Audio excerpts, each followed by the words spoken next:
Welcome to Chef Leadership Academy. This lecture is on aging of affluent nations.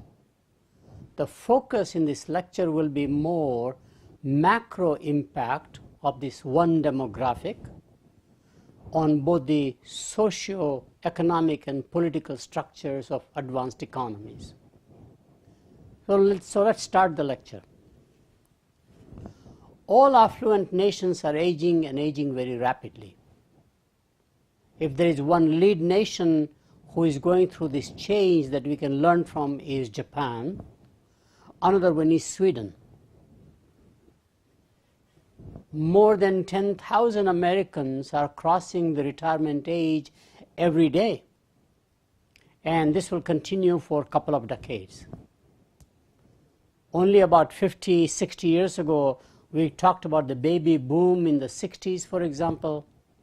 People who were born in 1946 and 64, and how they had a huge impact on the economy on the one hand, the social programs on the other hand, and the politics of America, while the same baby boomers are now retiring. And now, therefore, we'll have different needs, wants, requirements, and how does a nation cope with them? The median age of affluent nations is about 40 years right now, and it is going to be 45 years by 2030. Aging of affluent nations, as you would expect, is due to lower birth rates, living a lot longer than we all expected, changing role of women in society. Women are becoming not just great homemakers but also breadwinners, and of course the much later first-time marriages. What used to be 18 years as a norm among the same advanced countries, right after high school graduation, today young men and women are marrying at age 27, 28 roughly. 1 decade delay, which basically ages the nation by definition. Rapid aging of China, surprisingly, is going to be a major tsunami given the Chinese, a population of billion plus people. And again, they are aging much faster than they had expected, very similar to what happened to Japan, for example. People think immigration is the way out, and my analysis shows you that immigration is not the solution. Immigration is necessary, but it will not slow down the aging process, because you cannot allow immigration and a massive influx. It may be no more than 2, 3, 4, 5% of the population, and by the time we have the immigrants fulfill the age gap in some fashion, it's just too late. So immigration is not the solution. How will aging impact affluent nations? I'll come out with 5, 6 key points, and I will go with each one of them in some depth. The first and the biggest impact is going to be desperate need for economic growth. In fact, for the next 1 decade or so, I expect a persistent low economic growth, because aging population does not generate demand. Demand comes from new household formations, young population. They are the ones who are starting to consume everything for the first time. Here it is pretty much the opposite. So what has happened to Japan last 2 decades, and we call it a lost decade even, or something like that? It is going to happen to Europe now, surprisingly, very quickly. And of course it is going to happen to America. So we should not expect 2.5%, 3% annual growth as we expected last several decades. The growth is going to be 1, 1.5%, maximum 2%, even in a country like America, which knows how to restructure, transform, being a capitalistic society, does not have as much exit barriers compared to other nations. So I do believe that it is going to be very slow, persistent economic growth. And therefore, both the fiscal policy and the monetary policy, the social programs on the one hand and the taxes on the other hand, will all come under a lot of pressure for us to rethink about how one will manage the economies in the future. Political stability depends on economic prosperity. We have shown this again and again. In fact, if you don't create jobs, as politicians, you are out of a job. All elections have shown since the late 70s and the 80s that what matters to citizens is not actually, in fact, the foreign policy. What matters to the citizen is not as much ideology as we thought at one time. And if you don't believe that, see what happened in United Kingdom with Brexit announcement. The economy just is not doing well. Of course, you need somebody to target. Immigration became an issue, but I think the real reason is that the Brits are feeling that they are not getting ahead economically, and there is this silent revolt that is taking place. We have seen Arab Spring, the same thing. All of the Arab countries, young people are educated, young people are just unemployed, creating huge unrest, whether it's in Egypt on the one hand, or whether it is in Libya on the other hand, or whether it is in any country in the Middle East that we can think about. And of course, political stability has a reason, because for lack of growth worldwide, people are coming from lower income countries to upper income countries, like migration that took place within Europe, where the Eastern Europeans are all migrating to England, for example, better job opportunities than what they can create in their own countries, Bulgaria, Romania, etc. So this is a very key issue. And without political stability, the economy continues to go in a mode of uncertainty, and therefore the investment stops. Quantitative easing that we tried with low interest rates that we are going through right now is not working either. ECB, European Central Bank, has been pouring money enormously, as America did, to actually basically get out of the deep economic recession of 2007 and 2008. ECB, there's a lot of doubt and question whether the QE that they are exercising right now, putting billions of dollars into the economy by buying bonds, etc., is it going to work or not? I don't think any economist truly believes that our Federal Reserve in America, what they did, really worked. It was a new weapon they discovered, essentially, printing more money, however they can pour more liquidity into the market, but it did not create an economic spark as you would expect. What we need is fiscal stimulus. And this requires enormous political process, but we have political gridlocks on the other side. Politicians are unable and sometimes unwilling to make the tough decisions, as we had to make during Great Depression, as we had to make after the first energy crisis when Ronald Reagan came in, or even President Carter made absolutely incredible, in desperation, changes such as wholesale deregulation of the airlines, the trucking industry, separating generation from transmission and distribution in the power industry to create some economic spark. Nothing worked. We do need economic reforms on the fiscal side, and Reagan administration began to implement what was already planned out ahead, including the NAFTA free trade agreement, etc. So fiscal stimulus is needed, and probably one of the quickest ways to create any economic incentives for people to spend the money to create growth is obviously lower taxes. Whether those are income tax or restructuring the sales tax structure at the state level or the county level in America, for example, any way one can do physical stimulus that's needed. So either you lower the tax or you go for non-consumer markets by focusing on building infrastructure, as the Eisenhower administration did in 1958 roughly, when we had also a deep economic recession. So you invest in infrastructure, rebuild roads, come out with newer things, whatever you do in infrastructure, physical, or you lower taxes, whether it's a consumer-centric stimulus or whether it's an industrial-centric stimulus, but we need some fiscal change. The obligations for Social Security or pension and the obligations for health care that we have committed in the US and all advanced countries have committed are just not sustainable. In fact, I've done some research on non-communicable diseases. such as, for example, lung cancer, arthritis, heart disease, mental health, etc. It's called NCDS.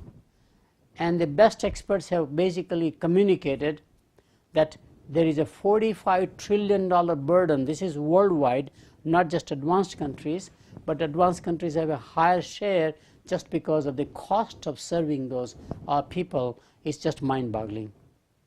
And this is the biggest tsunami every nation is facing, and I don't think they have enough money to take care of their current obligations about pension plans, for example, or about, in fact, healthcare programs. Unfortunately, unlike the old days, especially in the manufacturing sector, but I think it is happening in the services sector also now. What used to be the old norm where 8 new employees will fund one retiree, let's say in automobile industry, today it is just the reverse.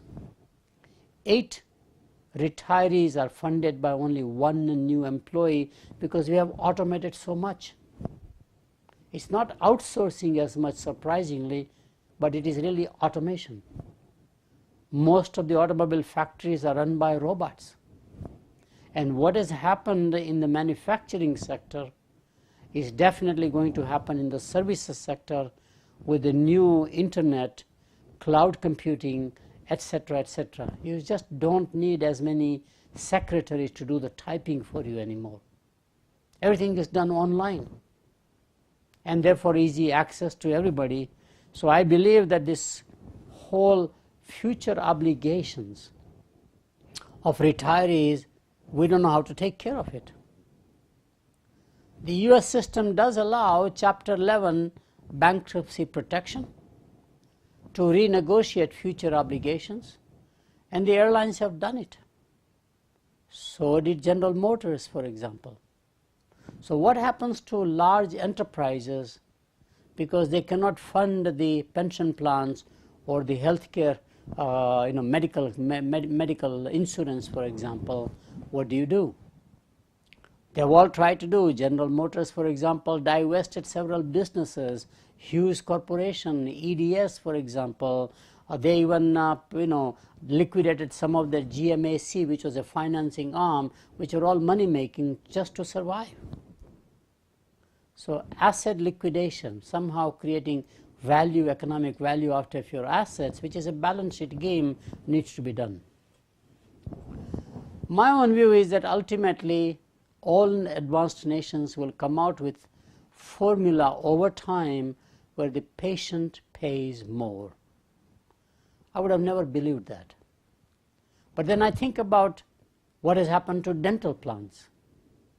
Over the last 25 years, in the US, for example, the patient pays 50% or more for all dental services, especially major repairs like implants, dentures, for example, root canals. These are pretty expensive propositions. And the insurance only pays 50% or less, which is what the employer or the government will pay. I do believe that we are likely to probably go through privatization of public services. Lots of things government does, government may decide it can basically privatize it. So schools, and we have seen some experiments, like the charter schools on the one hand, or allowing private schools to grow as opposed to state-run, government-run schools, public schools as we call it. This is a big issue in Europe. Is education one of the things where the government should be in the business 100%? Should it actually run the business but don't own the business, for example, which is privatization in some fashion? You can still run it with all of your social agendas in education, which is very key. Same thing about prisons. Either you prison reform in some ways where your cost comes down, or you basically privatize it in some fashion. A lot of controversy about prison systems. I think in the US they have privatized some of the prison systems, but there are a lot of peripheral support activities that probably government does not have to have its own employees with its own bureaucracy and the cost structure. And this is true of hospitals, especially government hospitals. While the US has a private hospital system, the insurance-based payment, but that's not true in, let's say, continental Europe or in England, for example, or even in Canada and Australia. These are all advanced nations, and therefore this whole burden can be minimized by some initiatives toward how do we privatize public services without destroying the quality and the I would say the mission that is built in behind education, behind healthcare, behind prison systems, etc. Parks and recreation, we are already doing it. Our US probably leads in that, which is another major cost center that can be basically removed, reduced, eliminated. And the last one is really creating skill development programs so the aging population can be still employed, increasing the retirement age from, let's say, 65 to 70. We are already talking about that one, but they ought to be gainfully employed rather than being actually non-employed people. So how do we create employment of people in terms of retraining them into the next set of activities that they would be good at their age, for example? But skill development is not limited to older population. Skill development is necessary when the economy transitions from manufacturing to services, from services to the digital age, for example, as we transition from the agriculture to the industrial age. I mean, how many people are employed in agriculture in America? Our calculations basically shows you that today one farmer produces enough food for 70 people. You don't need as many people in the agriculture by and large, and therefore we transform the economy at that time by skilling people to be factory workers. Now we need to skill them to be knowledge workers. Next suggestion is liquidate appreciated assets. Not all assets. Government owns probably the largest number of assets. Its balance sheet is pretty big, trillions of dollars. And the question is, just like corporations began to liquidate their assets to fulfill their obligations or go for Chapter 11, Chapter 11 probably is not a realistic expectation for nations, although it has happened for cities like Detroit. It has happened or is happening to countries like Puerto Rico as an independent nation. It can happen to Greece. It has been floundering the same way. It's possible. But that's the last resort. Before that one, I think government usually owns lots of assets, especially real estate assets. You have urban land parcels that could be actually sold or privatized and leased back. Very possible. All American corporations did that in the 80s after the first energy crisis to have a cash flow. Their own properties, they gave it to companies like C.B. Richard Ellis, for example, who will buy from you and then lease it back to you, essentially. Very possible. We just have to have the political will to really get this thing done. And also one can float, as we have done in the US quite a lot, municipal bonds for new initiatives or revitalizing a given neighborhood. It's very possible. So liquidate appreciated assets. I found fascinating, I learned about the value of these appreciated assets, physical assets, the land especially in Japan. While NTT had a cash flow problem to invest into its own telephone technology as we were going from the copper wire to the next generation of ISDN and now of course broadband and everything else, there was not enough cash flow. Yes, you can divest the postal system, etc. But biggest asset was this whole land that they own in Tokyo, Central District, which was on their books as a cost-based, which means asset is very undervalued. It's a government enterprise, and therefore one can easily liquidate those assets. So that's what my recommendation would be. Last area, and this is a radical thought, but we are all brainstorming the tsunami that is coming and how to manage it. And that is, we have used lotteries and legitimized lottery.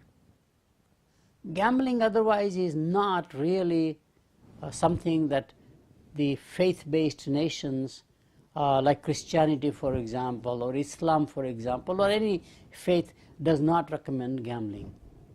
But gambling is prevalent. We have legitimized it. We have lotteries. We have bingo at church. So my view is that given that public opinion has accepted gambling as a reality, and it is used for good purposes, such as, for example, lottery for education in the state of Georgia, where I live, Atlanta as a city, where lots of scholarship money for students from high school to college is given. They're called the Hope Scholarships. They have different names, whatever the names are. Essentially, if you qualify and do very well in high school, you can have some fellowship or financial support. You don't have to borrow money or rely on your parents as much. So more people can go to college. Well, I'm saying, why can't we have a lottery dedicated for healthcare costs? Why can't we have lottery just for education at a national or a federal level, for example? I think it's very possible. So are lotteries viable? And my view is that yes. Lotteries are very unique. In my research that I've done on lotteries, I find lottery is a much better equalizer of wealth than, for example, taxes. Majority of the people today still who buy lottery tickets come from the working class, although now more white-collar professionals are also buying lottery. But the distribution goes back surprisingly to mostly working class people. It is interesting. I've been amazed to do the analysis that if you take 1 week lottery, there is 1 day every day, not even a 1 week, somewhere in America where there's a millionaire through lottery. We are talking about 365, I'm sure close to 400 millionaires created just by lottery, and they're all working class people. The odds are in their favor. The question is, once they do earn this million windfall gambling based, what do we do with that money? Is it properly invested? It is properly utilized, etc. Are the debates in some fashion. But lottery surprisingly has been more equalizer than taxes. Interesting. My second major area I will talk about is that this is also going to create aging of affluent nations, will create intergenerational conflicts of wealth and values. In the US, we have at least 5 adult generations living together. The pre-war before 1914, these are the people who are becoming centenarians now, and we have a number of people who are living and quite okay after having 100 years of birthday celebrations.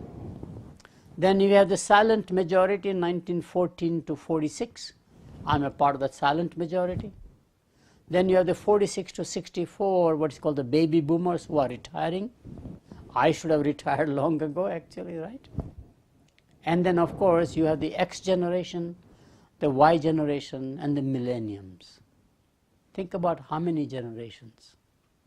So when the generation is not just 20, 25 years, one generation, but 5 generations, you are definitely going to have differences of views and values about how to spend money, how should you invest for the future, how should you have wealth succession planning if there is any wealth, for example.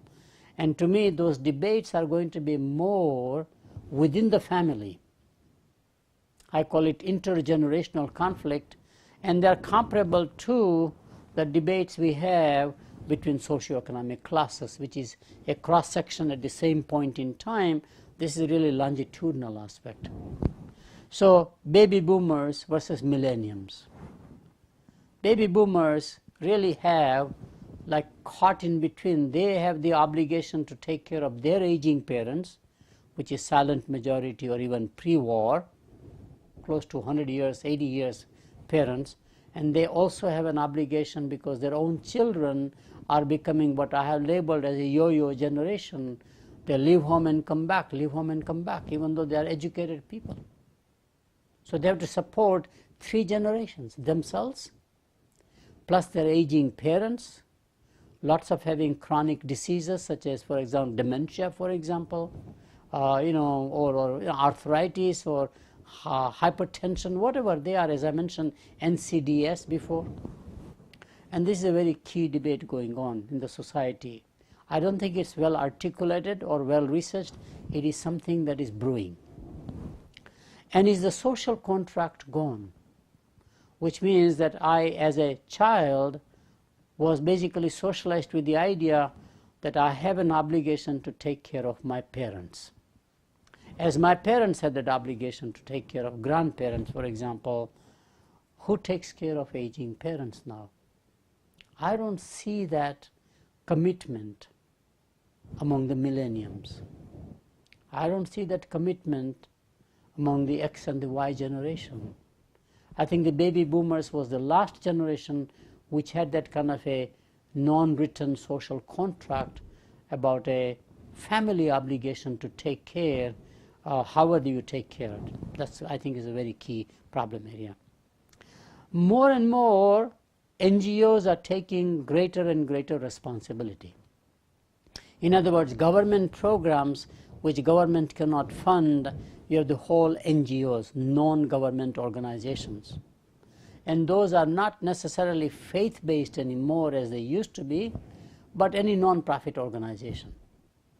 For example, hospice centers are quite a few growing in this America as we age and we become pretty old through dementia and whatever, just the aging problems.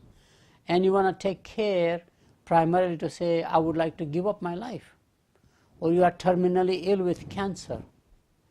And therefore, ultimately, there is no solution. And how do you, therefore, reduce the cost of not being in a nursing home or in a hospital, but admit yourself in a hospice care? It is run by NGOs also. And of course, I believe that we can create in the society, enterprises can create, the capitalistic enterprises can create what I call a Peace Corps of caregivers. Who said caregivers have to be primarily, in fact, family members? Caregivers could be those who have the empathy to serve the society, have the servant leadership in some fashion, proper training, etc. Just as Peace Corps we served some other places in the world, it's a great concept and has had tremendous impact worldwide about the soft power or the goodwill of America. I think we can do the same thing domestically within the country by Peace Corps of caregivers. And of course, we are going to have all the debates about how do you pass on wealth. Should the wealth go to the family members? Should it go to the faith? Should it be planned giving to something that you are passionate about? And the biggest issue, obviously, in wealth succession planning are the estate taxes. Why should there be estate taxes?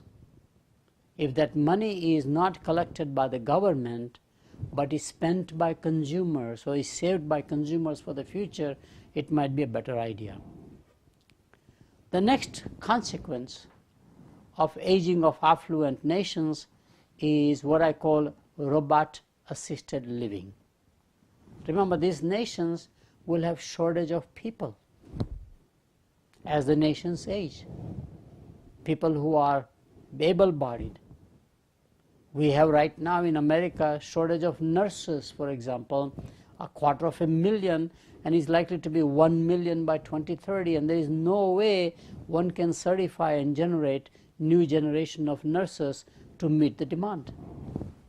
This is a problem in Japan also.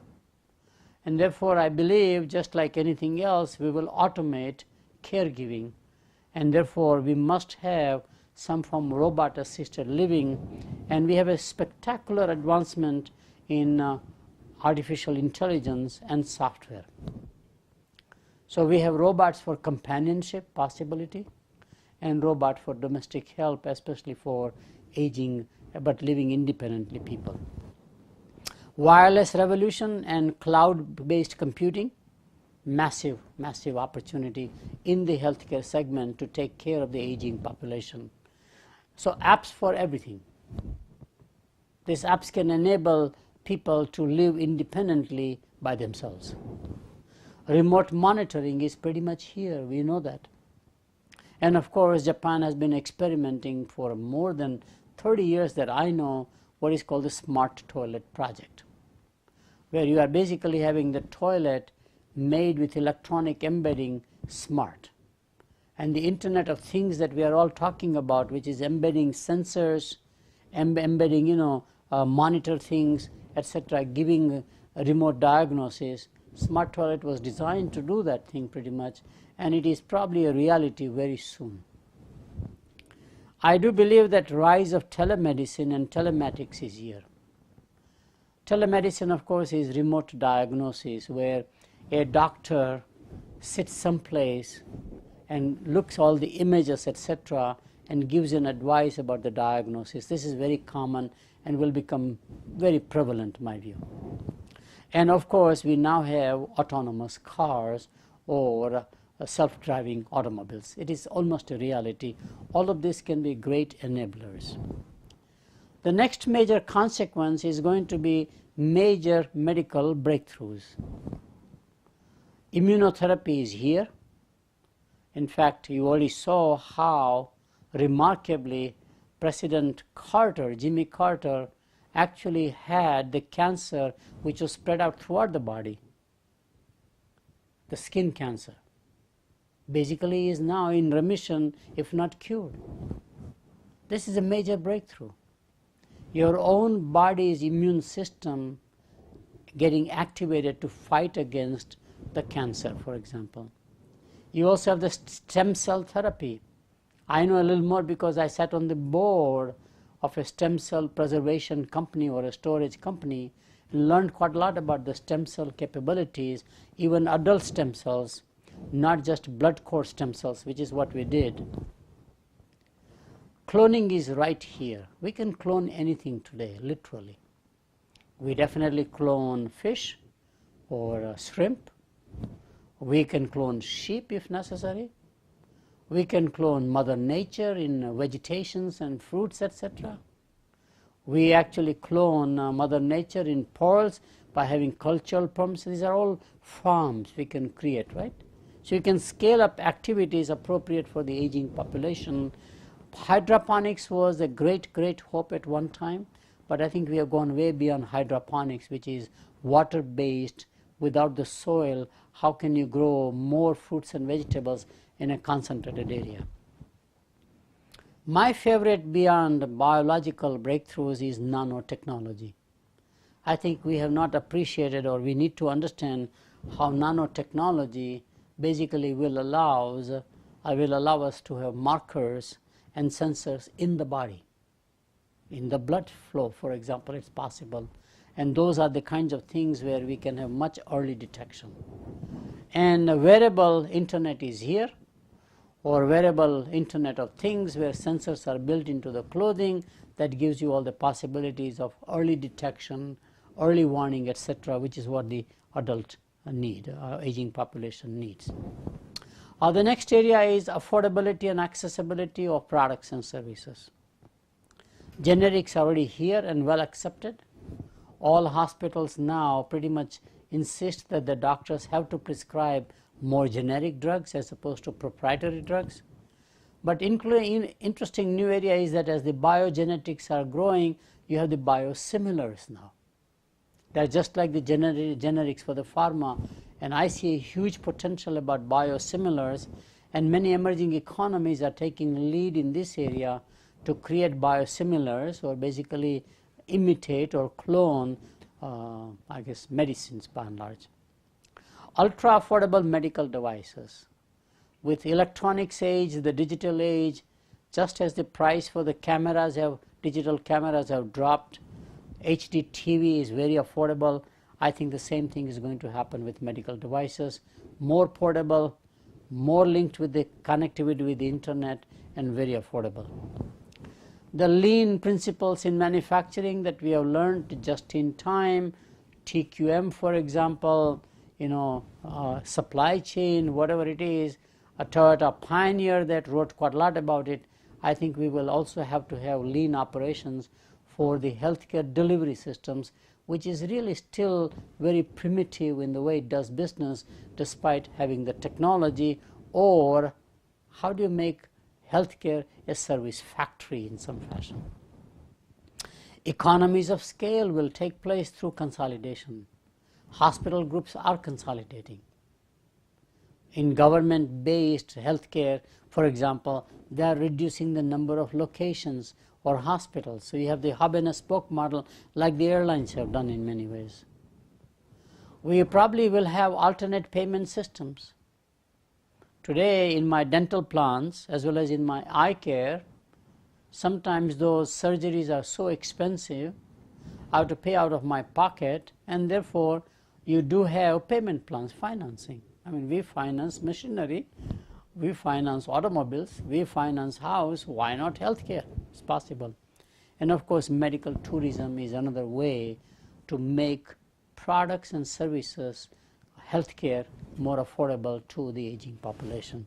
And medical tourism is growing, and probably it is much bigger than we all have really understood. And there are pockets and clusters of places where medical tourism can attract people to reduce the cost. So let me conclude this session. All affluent nations are aging and aging very rapidly. Aging will become a major policy as well as a market issue, especially when China starts to age as a nation. Persistent low economic growth will require disruptive fiscal reforms. Monetary reforms are not enough, or monetary policy is not enough. Intergenerational conflicts about wealth and values are real, and as real as social class conflicts that we all research and talk about. Robots will assist the elderly in living independently. Major medical breakthroughs, including immunotherapy and software applications, will become a reality sooner than we think. Artificial intelligence as a software. Affordability and accessibility will become key policy as well as market issues, generating both opportunities and debates. I hope you enjoyed this lecture. This is really something I'm very passionate about, and my thank you again.